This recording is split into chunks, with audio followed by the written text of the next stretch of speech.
Bonjour à tous. Alors, il y a un mot qui me vient en vous voyant dans la salle, c'est de commencer par le mot oser. Oser. S'inspirer pour passer à l'action. Et ensuite, c'est le mot persévérance.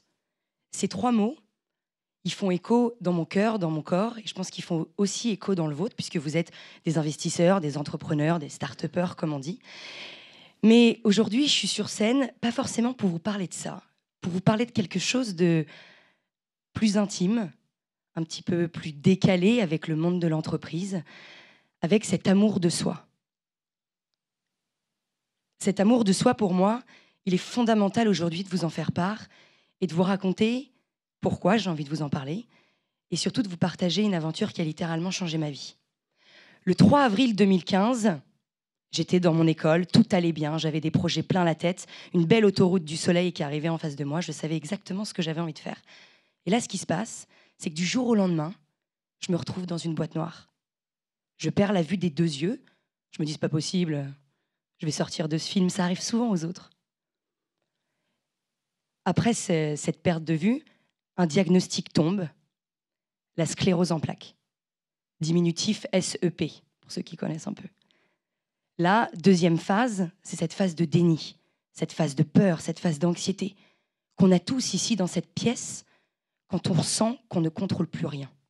Quand on ne contrôle plus, la première chose qui arrive, c'est ce stress, c'est cette vulnérabilité, c'est la peur du regard de l'autre, le fait de nous dire mais comment les ondes vont nous percevoir, comment nos collaborateurs, comment nos associés, comment notre conjoint, comment notre famille, comment faire pour avancer avec une étiquette qui est collée sur la tête.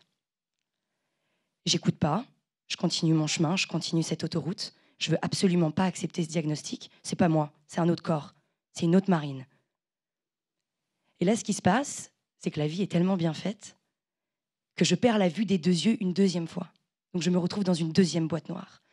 Et là, il y a quelque chose qui se passe que j'avais jamais vraiment vécu avant ou qui existait mais que je n'écoutais pas.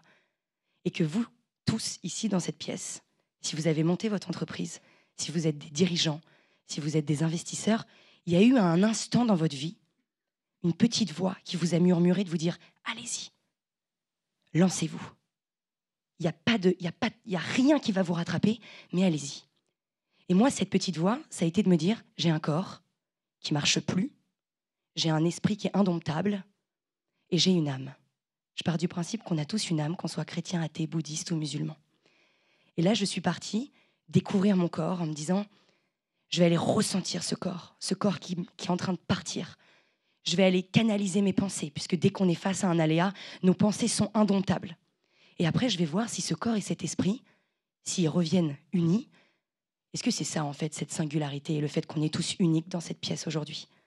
Le fait que cette âme, nos projets, nos idées, nos paradoxes nous rendent tellement uniques qu'en fait, c'est ça, la vraie liberté.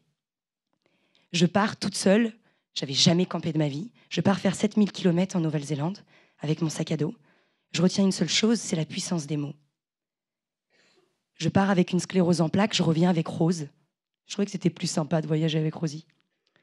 J'arrive en Birmanie, 4 mois, je découvre un mot qui s'appelle le silence. Et je me rends compte à quel point le silence est bavard et à quel point on a si peu de silence dans nos vies aujourd'hui. J'arrive en Mongolie, je vois l'immensité des steppes et je retiens une seule chose de ce voyage, c'est l'immensité du possible, l'immensité des choix qui s'offrent à nous. Aujourd'hui, je suis en face de vous parce que ce que j'ai envie de vous partager, c'est pas forcément cette aventure, c'est comment les petites graines qu'on plante tous les jours dans notre vie, dans nos projets, dans nos perspectives, dans nos transformations, comment ces petites graines qu'on est en train de mettre, comment on peut les entretenir dans notre quotidien. C'est simple d'avoir des idées, des concepts, des choses, mais comment on fait? Moi, j'ai envie de vous partager 3 petites choses que j'essaye de mettre dans ma vie.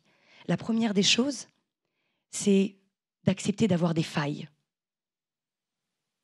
En tant qu'entrepreneur, vous êtes des bons managers, des orateurs, des stimulateurs, vous emmenez des gens avec vous, mais acceptez aussi d'avoir des failles parce que c'est dans la faille qu'on arrive à avoir la plus grande des forces. C'est souvent à travers une grande vulnérabilité qu'on arrive à se relever. La deuxième chose, c'est la cohérence. Toujours avoir de la cohérence dans ce qu'on ressent et dans ce qu'on met et dans ce qu'on entreprend. Être cohérent avec ce qui bouillonne dans notre cœur, ce qui bouillonne dans nos tripes, ce qui bouillonne dans notre corps. Cette cohérence, elle permet d'être éternelle et d'avoir une éternelle énergie face aux obstacles. Et ensuite, c'est de savoir bien s'entourer. Parce que je pense qu'on ne peut pas avancer sans avoir des véritables piliers et des véritables piliers qui nous permettent de mettre un pied devant l'autre. Je ne vous parlerai pas de tout ça, de toute cette rosée et de toute cette aventure qui a littéralement changé ma vie.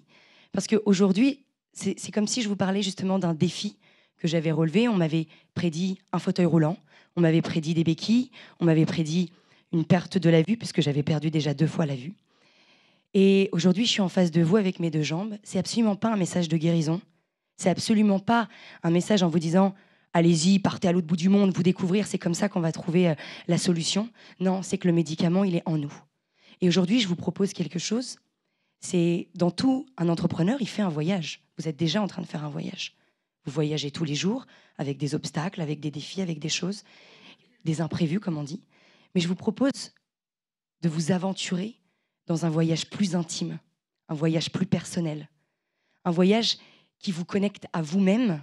Et se connecter à soi-même, en ce moment, on peut se dire « Non mais c'est bon, cette culture du développement personnel, elle n'est pas forcément intéressante. » Mais je vous assure que si cette petite voix, en tant qu'investisseur, en tant que dirigeant d'entreprise, vous acceptez de partir avec elle, vous ne pouvez même pas imaginer ce qui vous attend.